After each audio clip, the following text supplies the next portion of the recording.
കൂടുതൽ കാര്യങ്ങൾ സംസാരിക്കാൻ നമ്മുടെ പ്രിയപ്പെട്ട ചെയർപേഴ്സൺ ഉണ്ട്. ബസ് സ്റ്റാൻഡിൻ്റെയൊക്കെ ഒരു പ്രതിസന്ധി ചെറുതായിട്ടെങ്കിലും ഒന്ന് പറയണമെന്നാണ് എനിക്ക് ചെയർപേഴ്സണോട് പറയാനുള്ളത്.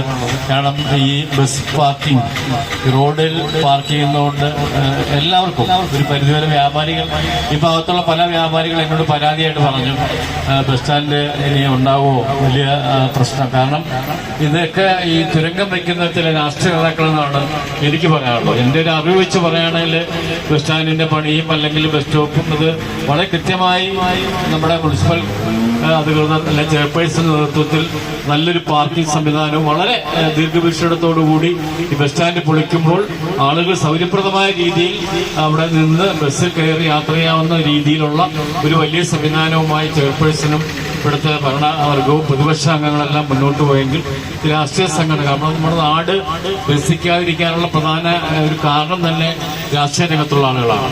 എൻ്റെ ഇരാറ്റുപേട്ടയിലെ ഒരു പൊതുപ്രവർത്തകൻ എന്ന നിലയിൽ എനിക്കറിയാവുന്ന ഒരു കാര്യമാണ് ഞാൻ നിങ്ങളോട് പങ്കുവച്ചത്. ആ നിലയിൽ നാടിന്റെ വികസനത്തിന് രാഷ്ട്രീയം കാണാൻ പാടില്ല.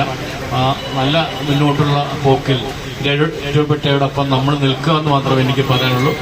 കൂടാതെ ഇനിയിപ്പോൾ സ്കൂൾ തുറക്കുന്ന സമയമാണ്. കാക്ക സൂചിപ്പിച്ചതുപോലെ തന്നെ ബസ് സ്റ്റാൻഡ് പൊളിച്ചു.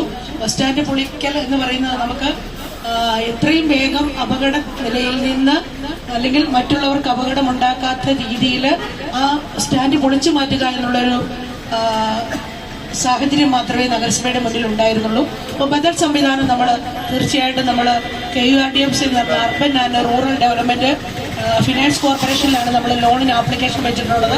അപ്പം അതുമായിട്ട് ബന്ധപ്പെട്ട് നഗരസഭ, ഞാൻ തന്നെ നഗരസഭ ചെയർപേഴ്സൺ നിലയിൽ പല പ്രാവശ്യം ട്രിവാൻഡ്രത്ത് പോയി അതിന്റെ പേപ്പർ ഭാഗം എല്ലാം നീങ്ങിക്കൊണ്ടിരിക്കുകയാണ്.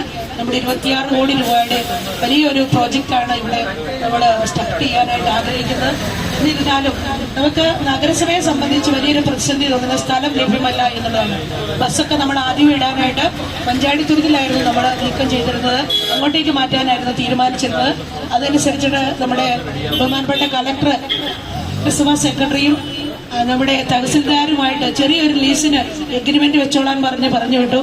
ഞാനും സെക്രട്ടറിയും അവിടെ ചെന്നപ്പോൾ തഹസിൽദാർക്ക് മറ്റ് മേലെ തട്ടുന്ന ഒരു നിർദ്ദേശം വന്നു, ഒരു കാരണവശാലും അത് ലീസിന് നൽകാൻ പറ്റത്തില്ല. ആ കാരണം പറഞ്ഞില്ല, ബസ് കയറി ഇറങ്ങിയില്ലെന്നാണ്. പക്ഷേ ഞങ്ങൾ 2 പ്രാവശ്യം ട്രയൽ റൺ നോക്കി. നമ്മുടെ സാധാരണ പ്രൈവറ്റ് ബസ്സും കൂടാതെ 2 ടൂറിസ്റ്റ് ബസ്സും കൂടെ ഞങ്ങൾ അവിടെ വന്ന് ട്രയൽ റൺ നോക്കിയിട്ട് ഒഴിഞ്ഞ് കയറും എന്ന് ബോധ്യപ്പെട്ടതിൻ്റെ അടിസ്ഥാനത്തിലാണ് നമ്മൾ അങ്ങോട്ടേക്ക് മാറ്റിയത്. പക്ഷെ ആ സാഹചര്യം നമുക്ക് ലഭ്യമായില്ല. നമ്മൾ ഇല്ലാത്തതിനെ കുറിച്ച് ഓർത്ത് വിലപിക്കുന്ന ഒരു പ്രവൃത്തി, അല്ലെങ്കിൽ ലഭിക്കാത്ത കാര്യത്തെക്കുറിച്ച് ഒരു ലഭിക്കുന്ന ഒരു സ്വഭാവം എനിക്കില്ല. ബദൽ സംവിധാനം നമ്മൾ നോക്കണം. അപ്പം വലിയ രീതിയിൽ നമ്മുടെ വ്യാപാരി സുഹൃത്തുക്കളുടെ നേതൃത്വത്തിൽ അവരെല്ലാം വിളിച്ചേർത്തോണ്ട് കാക്കാം വലിയ രീതിയിലുള്ള ഒരു സഹകരണം ഉണ്ടാക്കി. കൂടാതെ ബസ്സിന്റെ അസോസിയേഷന് തൊഴിലാളികളും ഉടമകളും എല്ലാം തന്നെ നമ്മുടെ തടവനാൽ പാലത്തിന്റെ അപ്പുറത്തേക്ക് മാറ്റി പാർക്ക് ചെയ്തുകൊണ്ട് പോകാനുള്ള വാഹനങ്ങൾ മാത്രം വന്നു പോകാനാണ് നമ്മൾ നിർദ്ദേശം നൽകിയത്.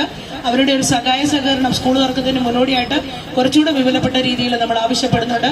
കൂടാതെ നമ്മൾ പെട്ടെന്ന് തന്നെ അടിയന്തരമായിട്ട് നമ്മൾ തീരുമാനിച്ച് ഒരു താൽക്കാലിക വെയിറ്റിംഗ് ഷെഡും നമ്മളിവിടെ ഒന്ന് ലെവൽ അടിച്ചുകൊണ്ട് ബസ് തൽക്കാലത്തേക്ക് കയറ്റിയിട്ടാനുള്ള ഒരു സാഹചര്യം നമ്മൾ ഉണ്ടാക്കാനാണ് തീരുമാനിച്ചത്.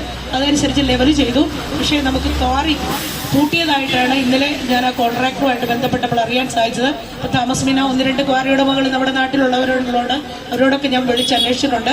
അടിയന്തരമായിട്ട് നമുക്ക് കുറച്ച് പാറമക്കിറക്കി അവിടെ ലെവൽ ചെയ്ത് കഴിഞ്ഞാൽ ആ വെള്ളക്കെട്ട് ഒഴിവാക്കിയിട്ട് ബസ് നമുക്ക് തൽക്കാലത്തേക്കൊന്ന് അങ്ങോട്ടേക്ക് മാറ്റി പാർക്ക് ചെയ്യാം.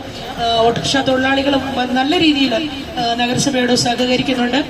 നമ്മുടെ നാടിന്റെ ഒരു വികസനത്തിന് പല രീതിയിലും തുരങ്കം വെക്കാൻ അല്ലെങ്കിൽ പിന്നോട്ടടിക്കാനായിട്ട് പലരും ശ്രമിക്കുമ്പോൾ നമ്മുടെ ഒരു കൂട്ടായ്മയാണ് എപ്പോഴും നമ്മുടെ വിജയത്തിലേക്ക് എത്തിക്കുന്നത്. അതിൽ രാഷ്ട്രീയമില്ല, മതമില്ല, മറ്റ് പ്രശ്നങ്ങൾ, വർണ്ണവർഗ വ്യത്യാസമൊന്നുമില്ലാതെ നമ്മുടെ നാടിന്റെ വികസനത്തിന് വേണ്ടി മുഴുവൻ എല്ലാവരും നമ്മുടെ നാട് ഒറ്റക്കെട്ടായിട്ട് മുന്നോട്ട് പോകണം. തീർച്ചയായിട്ടും നമ്മുടെ പ്രൈവറ്റ് ബസ് സ്റ്റാൻഡ് എന്ന സ്വപ്നം നമുക്ക് സാക്ഷാത്കരിക്കണം. നമ്മുടെ ഈ പ്രദേശം നമുക്ക് ഇനിയും വികസനത്തിലായിട്ട് 66 ഷട്ടറോടുകൂടി പാർക്കിംഗ് സംവിധാനത്തോടു കൂടിയാണ് നമ്മുടെ ബസ് സ്റ്റാൻഡ് വരുന്നത്. ഓഗസ്റ്റിൽ ഇൻഷാ അല്ലാഹ് ഇവിടെ ഒരു കല്ലിട്ട് കുറെ പണി ആരംഭിച്ചിട്ട് കടന്നു പോകാമെന്നാണ് ആഗ്രഹിക്കുന്നത്. വരും കാലങ്ങളിൽ വരുന്ന ഭരണസമിതിയിലെ അംഗങ്ങൾ നമുക്ക് പൂർത്തീകരണത്തിനുള്ള ഒരു സാഹചര്യം ഒരുക്കുമെന്ന് പ്രതീക്ഷിക്കുന്നു.